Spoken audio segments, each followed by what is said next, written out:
Hartos deberíamos ser, pero solo sabremos si les decimos que fue a los que mañana la puerta nos han de tocar. No me terminan de cerrar los números al final. Las cuentas de servicios pasadas que se han perdido en las almohadas mojadas por tantas lluvias rubias. Permítanme reír antes de que me vuelva a ir, porque los perros usureros son vuestros.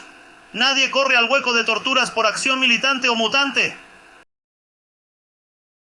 Leonardo Vaciado, piloto de avionetas en el Flight Simulator e importador de ácido sulfúrico.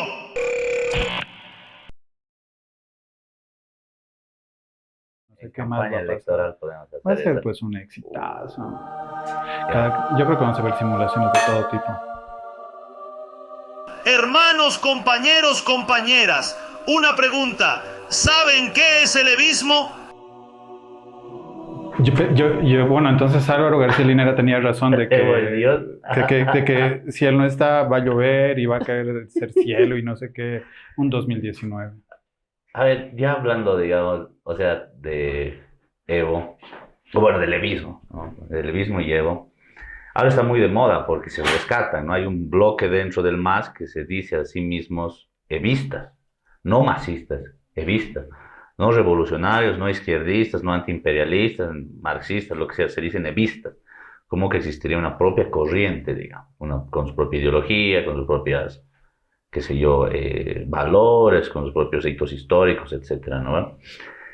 Y de alguna manera ellos tratan de hacer ver como que el levismo es más grande que el MAS, o es más grande que la Revolución Democrática y Cultural, digamos, precisamente porque tiene como protagonista a Evo. Yo creo que hay que ir un poco más atrás en el sentido de que, o sea, estamos hablando de una reflexión que ya tiene 20 años, ¿no?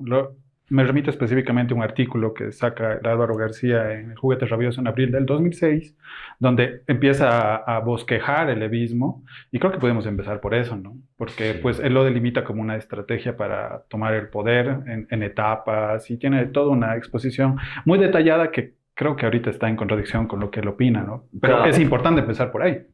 claro, Álvaro en ese artículo dice que el levismo sería una causa, digamos, de una acumulación de sucesos históricos que comenzarían con los levantamientos y la resistencia indígena desde el ochenta y tantos hasta el 95. Después viene en segunda etapa que sería la de la resistencia y las alianzas con otros sectores indígenas, digamos, del 95 hasta el 2001. Y después viene la faceta de la toma del poder, del 2001 hasta la toma del poder, del 2005, Estamos hablando ¿no? de 30 años. Claro, o sea, él ya esboza una existencia de una estrategia de lucha protoevista, no sé cómo denominarla, que desemboca en la construcción del levismo como la plurinacionalidad del bloque popular en acción, digamos. El levismo es la estrategia política del bloque popular. Esto es bien abstracto y bien confuso, ¿no?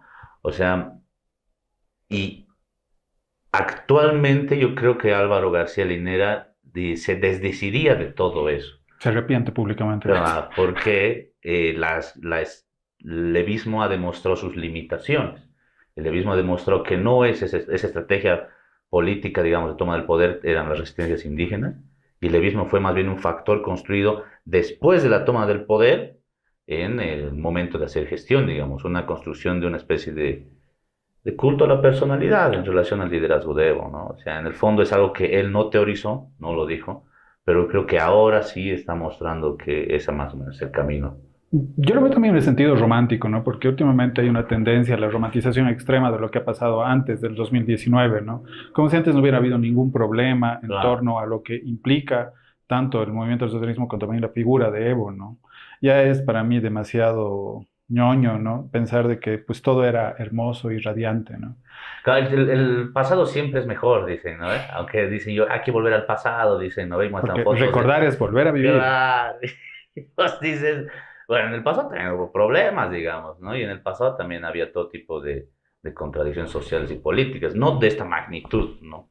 Obviamente, pero sí habían esos problemas, digamos, y que fueron sobrellevados de alguna manera, de manera errónea después del 2016, con todo el referéndum, todas esas cosas, ¿no? Pero yo creo que aquí lo que hay que empezar a esbozar es lo siguiente.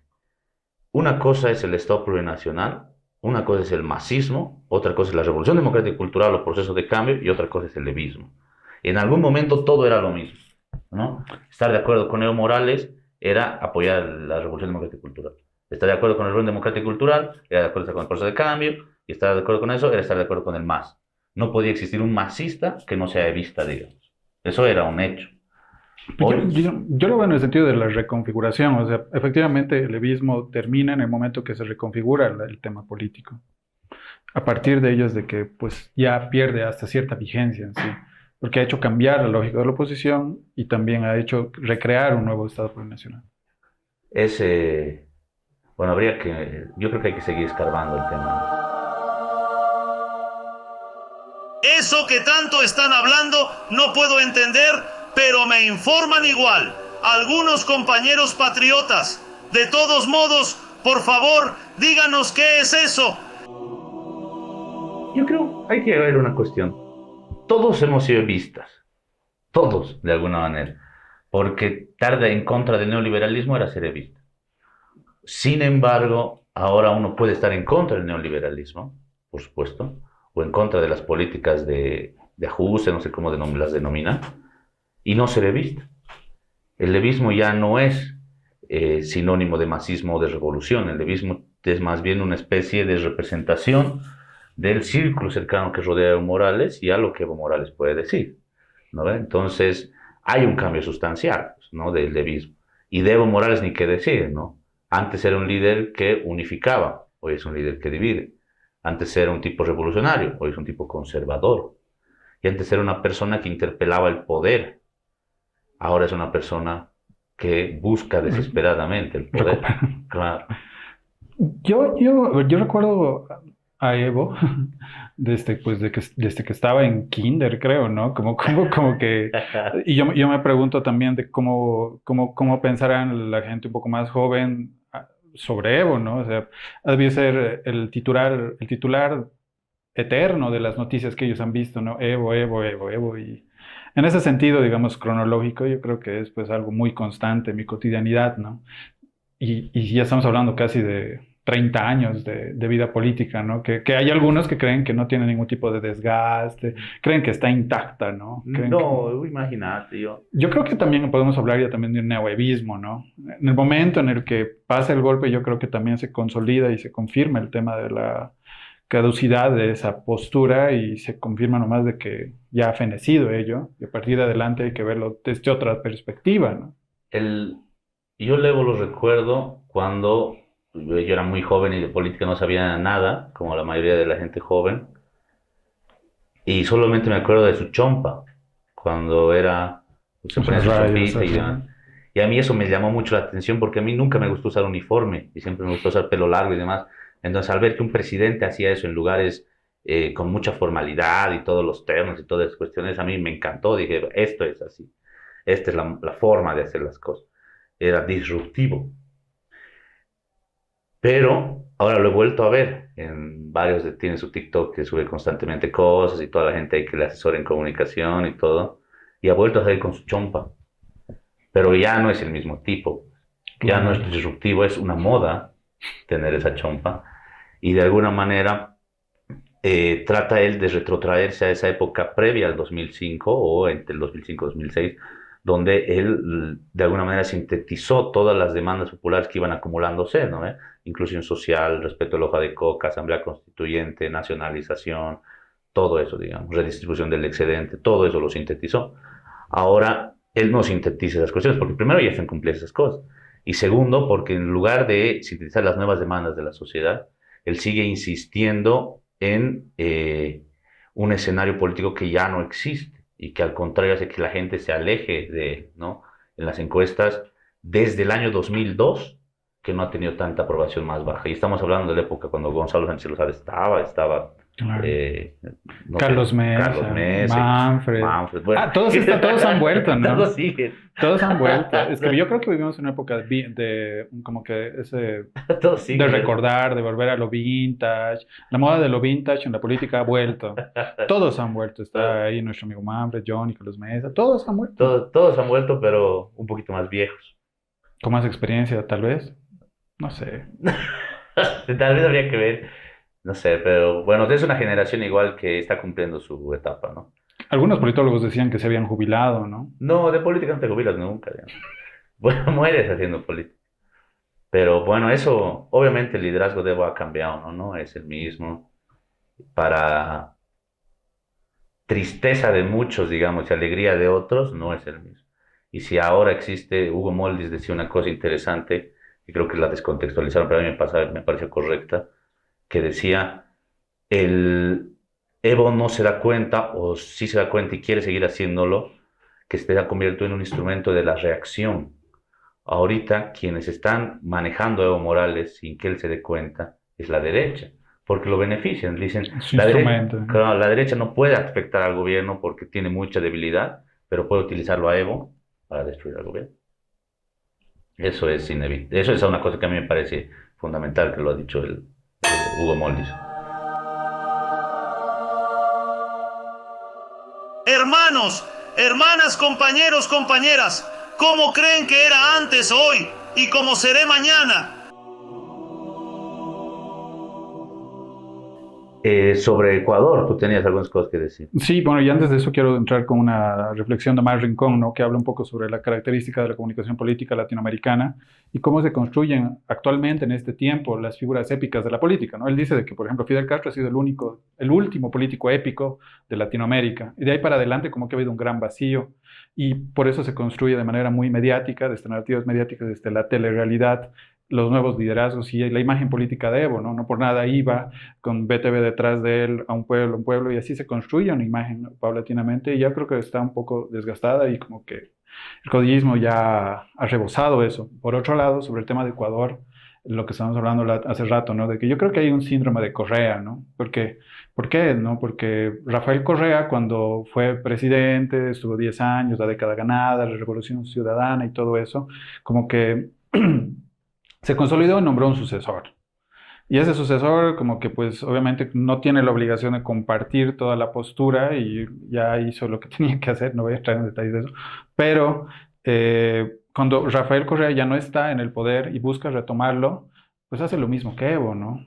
Por ejemplo, se empieza a quejar en televisión pública de que nadie le hace caso, se empieza a quejar de que pues no se están siguiendo las directrices políticas como él quisiera, se empieza a juntar un grupo de diputados para sabotear la gestión del presidente de ese entonces. Estamos viendo un patrón, ¿no? Y yo creo que es una enfermedad, un síndrome de Correa.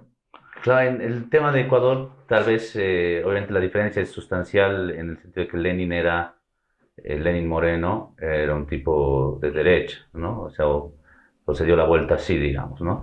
Pero sí considero que hay cierta relación entre el Correa y Evo Morales, y aún más es un poco complicado esto, ¿no? Porque yo entiendo que muchos evistas consideran a Evo más relacionado con Hugo Chávez y creen que el evismo es como un chavismo en Bolivia, pero eso no es verdad. El socialismo del siglo XXI que programa el chavismo, etcétera, el chavismo se comió a todas las ideologías y creó una ideología. Existe una ideología chavista desde que Chávez estaba vivo. Chávez radical. Claro, y él mismo Maduro lo hizo.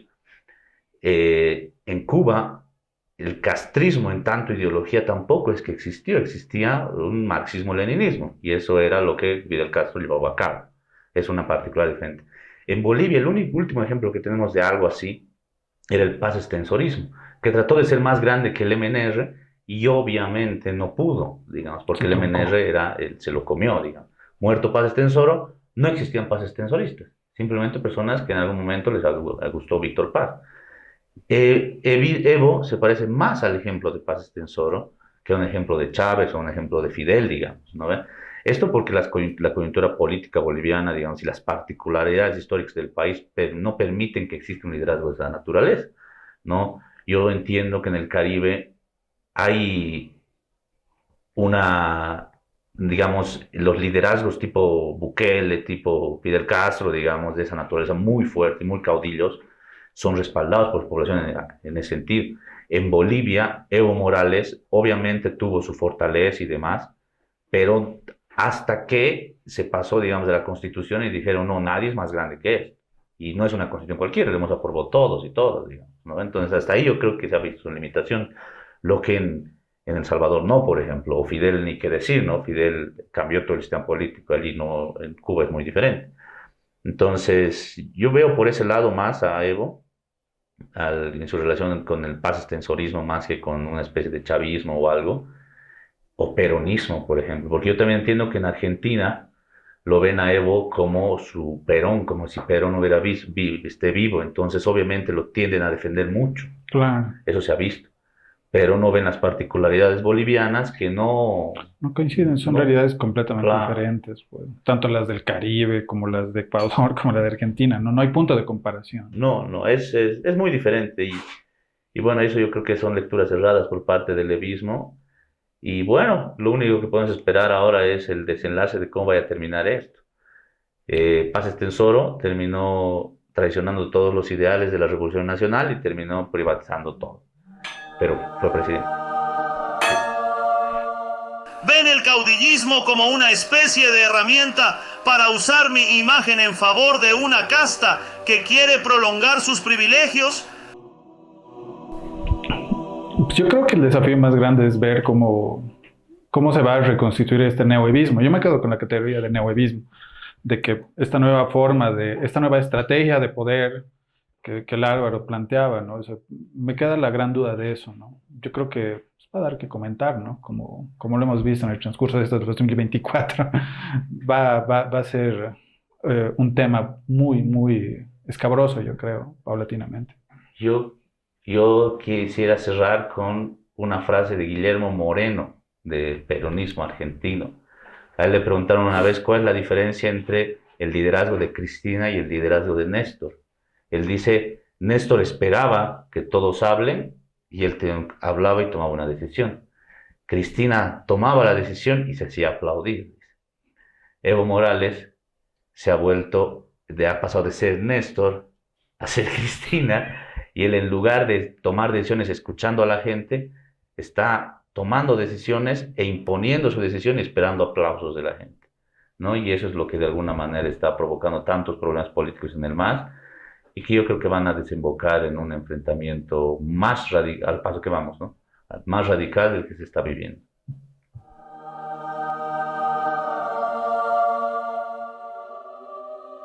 Andrés, gracias por tu visita. Nos vemos en la próxima.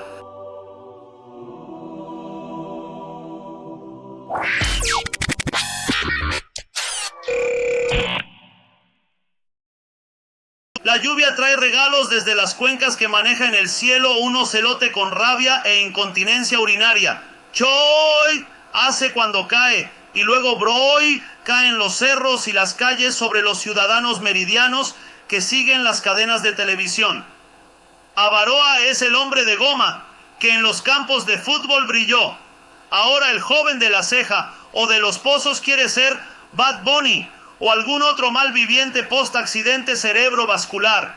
Siempre pelearemos por pelear y jodernos por joder, señor Ujier. Bolivia hacia el mar, Joceline Borro, cantante regional de Taquiraris.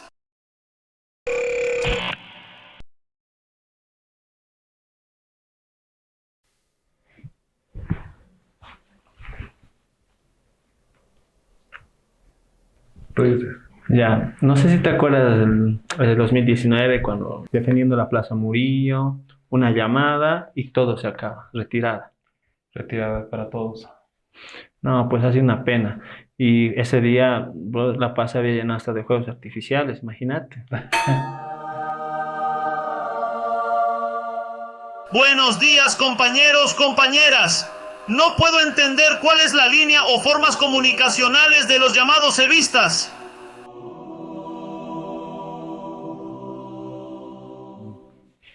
Bueno, la dominación de masas viene, ¿no? de una... muchos lo vinculan junto con Goebbels, que fue el encargado de la propaganda de Hitler. Sin embargo, esto viene un poco más atrás, no viene de la psicología de masas, que viene de la teoría de Gustave Le Bon. Entonces él habla de cómo manipular a la gente a partir de conocer la psicología de las personas, del individuo y de las masas. Ahí podemos ver, por ejemplo, cómo Evo hace uso de el equipo de comunicación, en todo caso, de los principios de Goebbels. Vamos a hablar, por ejemplo, del principio de transposición, que consiste en reflejar en el adversario los errores de uno mismo. Y Evo lo hace de manera constante en todos sus tweets, sus posiciones, ¿no? Sabe que él es el que está haciendo mal, pero lo transpone al adversario. En este caso, vamos a decir al gobierno, pues a las organizaciones sociales. Sí, eso es típico de una persona que ya vive pues con el culto de la personalidad en carne, ¿no? Cómo se comporta, cómo uno cree que va a ser, como se cree Dios, ¿no? Que trata de expulsar a todos los que se le ponen en contra, ¿no? Esa actitud que tiene ya no parece la de un político normal, mortal. La tiene justamente porque los años, justamente por la manipulación, cree que no percibe, que él mismo comete errores. Justo Gustave Le Bon también habla de las tres leyes de las élites, ¿no? De tres leyes. La primera ley es la ley de las élites, es decir, aceptar de que en toda sociedad hay élites. En este caso nosotros venimos 14 años de un proceso que continúa la Revolución Democrática Cultural, que no es otra cosa que la Revolución Burguesa, a continuación de la Revolución Burguesa que inició el 52. Luego viene la segunda ley, que habla de que estas élites no son permanentes, es decir, cambian, no son permanentes, ¿no? Y bueno, ahora parece que está sucediendo eso, es una ley. La élite que se ha conformado durante todo este tiempo claramente está en decadencia y se va a formar nuevamente. Y bueno, la otra habla de la ley de hierro, que es bueno, cómo se cuida, cómo se protegen, recurren a métodos como los que están haciendo actualmente para blindarse, para no perder el poder que tienen en la sociedad y todo más. Me causa mucha curiosidad saber por qué usan estas técnicas fascistas, nazistas para manipular a la sociedad boliviana.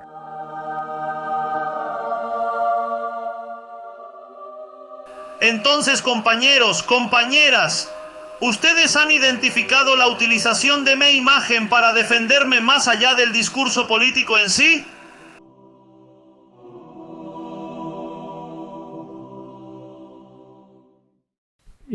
Sí, justamente lo que hablabas de minimizar o reducir, ¿no? a un pequeño grupo o a unas personas abstractas al enemigo, justamente como el levismo lo está viendo, es que se han inventado o ha surgido esto de los renovadores, ¿no?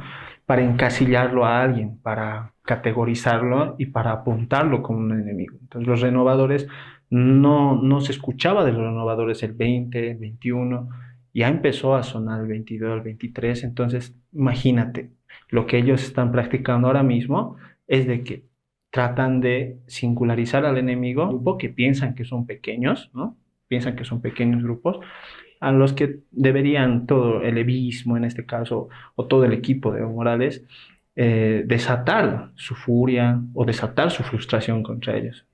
Entonces, en contraposición, la respuesta que tenemos a los renovadores son personas que no dejan de hablar de Evo Morales esto, Evo Morales el otro, siendo y pensando que existe una ideología alrededor de Evo Morales. En realidad no existe una ideología alrededor de Evo Morales. Existen personas y varias ideologías que se han agrupado en el proceso de cambio. Y no existe como en sí se puede llamar el levismo, porque lo estamos utilizando para explicar a un grupo de personas, pero en realidad ese grupo de personas no reproduce ninguna ideología. Lo único que están haciendo es poner encima de todo, encima del proceso de cambio, encima de las personas, de las organizaciones sociales y encima mismo de este país a una persona, solo a Evo Morales. Sí, no, ahí caen en el tema mesiánico de considerar a Evo como la única persona que es capaz de llevar y olvidan toda la construcción histórica que se ha tejido en torno al proceso de cambio, ¿no? Que, a ver, primero, recordemos lo siguiente, el MAS y PSP no es un partido político, es un instrumento político, es decir, el partido político está acá abajo, que es el MAS y PSP, que tiene su presidencia, sus representaciones departamentales, municipales, bla, bla, bla. Y encima de esto están las organizaciones sociales, en este caso lo que comprende el Pacto de Unidad, los interculturales, las Bartolinas, las CSUTV, CONAMAC, COB, etcétera, etcétera. Esto de aquí es el componente histórico, lo fuerte, y después viene el MAS y PSP. ¿no? Evo ahorita se encuentra en esta posición, ¿no? Él es el presidente del MAS y PCP. Las decisiones siempre han sido tomadas aquí arriba en el instrumento, las organizaciones sociales, y recién se bajaba el partido. En este momento lo que Evo está haciendo es subir el partido, que es donde, bueno, él asegura ser presidente del MAS y PCP, y poner en segundo lugar a las organizaciones sociales. Y eso está mal, ahí está equivocado. Ahí estamos cayendo en querer endiosar a que solamente Evo Morales es la única persona que está sobre las cosas, olvidando, ¿no?, el sujeto político histórico que nos ha llevado al punto donde estamos. Evidentemente, como se ha dicho en episodios anteriores, todos en algún momento hemos sido evistas, ¿no? El proceso de cambio inicia mucho tiempo antes. Cuando yo estaba en colegio, yo he vivido en carne propia lo que ha sido el tema del 2008, 2007 allá en Santa Cruz, el tema del racismo y todo más. Entonces, querer pensar de que solamente Evo va a ser la persona capaz, única, idónea en continuar este proceso es algo errado, ¿no? Y ahorita creo que todavía no están cayendo en cuenta de que es mucho más que eso, es mucho más grande el tema de dónde vamos a dirigir el país políticamente hablando. Sí, un momento histórico en el que Evo Morales, junto con las organizaciones sociales, se pusieron a disposición el rumbo del proceso de cambio a Evo Morales como presidente del Estado Plurinacional de Bolivia. Ahí vemos al CONALCAM, donde se habían agrupado un montón de organizaciones. Pero ese momento histórico culminó el 2019, fracasó el 2019, tenemos que verlo así, fracasó, y con eso también fracasó Evo Morales. El tema es de que de esa posición donde Evo Morales era el conductor y también la cabeza de las organizaciones, que las mismas organizaciones le han otorgado, no lo quiere devolver. Quiere todavía estar por encima de todos ellos, pese a que no todas las personas saben que ha sido circunstancial. Hermanos, hermanas del proceso de cambio, ¿cómo ven el papel de la juventud? Toda esta manipulación que hacen mis obsecuentes lamebotas, ¿ustedes creen que los jóvenes le creen? Hay que comprender que la sociedad va cambiando, ¿no?, de manera permanente y ahora mucho más rápido debido a la tecnología. Lo que ha pasado el 2019, lo que ha pasado el 2020, la manera en la que se ha manejado la comunicación a la que estamos actualmente no es la misma. Tenemos una población densamente mayor que predomina en el grupo etario de 15 a 25 años actualmente. Esto nos quiere decir que esta generación que tiene de 15 a 25 años tiene un cambio, se denomina cambio de sensibilidad histórica. No van a vivir de la misma manera que nosotros hemos vivido el contexto cuando Evo asumió, cuando hubo los conflictos, la guerra del gas, la guerra del agua, la revolución del 52, etcétera, etcétera. Entonces, bajo esa premisa, el comportamiento de la gente también ha cambiado, ¿no? Actualmente vivimos bajo una bonanza económica, el poder adquisitivo es mejor, las cosas que yo no podía tener cuando era niño, la juventud ahora lo puede tener de manera mucho más fácil. Entonces, comprendiendo todo este contexto de cambio social, hay que saber que la juventud actual es mayormente apolítica, de una mayor sensibilidad a temas medioambientales, animalistas, LGTB, antipatriarcal y todo más, ¿no? Entonces, lo que hace actualmente ahora el evismo, ¿no?, que es una manera confrontar al país, polarizar al país, seguir manejando la estrategia de hacernos pelear entre bolivianos, ya no funciona. Ya no funciona, no va a funcionar porque ya los bolivianos en la misma sociedad no es parte de eso, ya está aburrida de la pelea. No sé cuánto le vaya a servir a Evo, como a Camacho también. Camacho solo vive de la crisis, es decir, ahorita nadie habla de él y nadie hablaba de él hasta que no hubo el conflicto del censo. Entonces dudo mucho de que los jóvenes de ahora sientan cierta empatía por lo que hemos vivido nosotros estos últimos 14 años, cómo es que hemos trabajado por el proceso de cambio, todo lo que sentimos en el contexto histórico, la sensibilidad, ¿no?, que tenemos. El tema de la juventud, vamos a hablar no de la juventud boliviana, vamos a centrarnos a la juventud del instrumento, juventudes del MAS y PSP.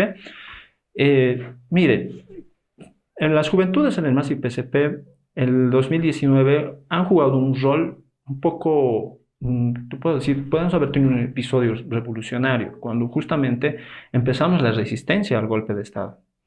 Ese momento, toda la gente recurrió, volvió a sus raíces y cómo se maneja una verdadera organización.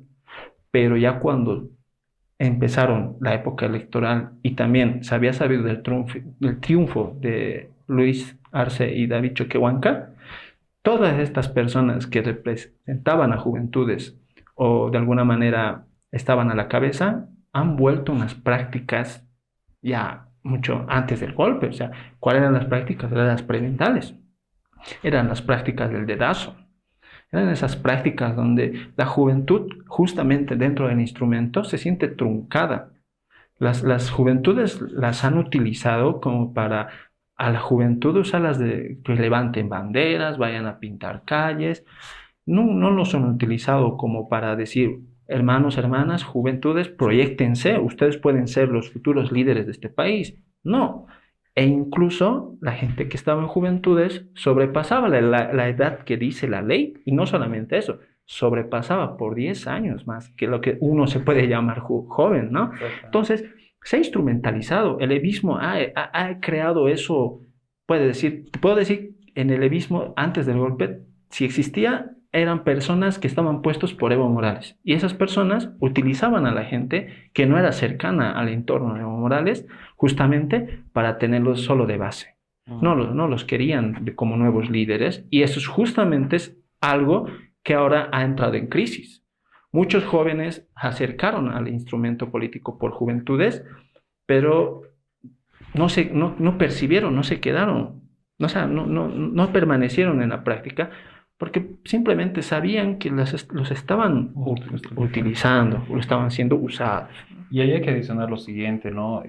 La mayoría de esas juventudes que tú mencionas que se encontraban trabajando en pro del proceso de cambio al entorno cercano a Evo Morales, eran pues hijos, primos, parientes de esta élite que te mencionaba, ¿no? Sí. Eran hijos de ministros, de viceministros, de embajadores, de gente involucrada en la política, ¿no? Entonces, bueno, hay que ser sinceros y autocríticos con eso, que no nos hizo nada bien. Entonces, bueno, la autocrítica y la renovación es necesaria e inevitable. ¿Alguna opinión antes de cerrar, compañeros, compañeras, hermanos, hermanas?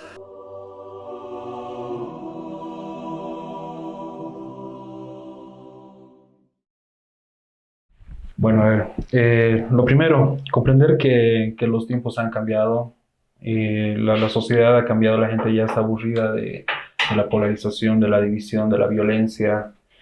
Segundo, la renovación es inevitable, puede ser dentro del MAS, puede ser en torno a la sociedad a nivel mundial y todo. Estamos teniendo cambios estructurales a nivel mundial, el cambio del mundo unipolar al multipolar, cambio de la matriz energética. Es un destino manifiesto, ¿no? Va a suceder de manera inevitable, entonces tenemos que adaptarnos a los cambios, los jóvenes se van a dar cuenta, y bueno, esperemos que los jóvenes que aún están buscando su norte puedan reflexionar y ver cuál es el lado correcto de la historia. Una posición que he mantenido muchos años, y que hasta el momento lo voy a ratificar. El 2014, 2015, 2016 eran momentos claves para que se revitalice el instrumento. Esa época éramos muchos jóvenes que ahora estamos parados. Ya no somos tan jóvenes, ya hemos pasado nuestra edad en juventudes, y sin embargo no hubo ese recambio.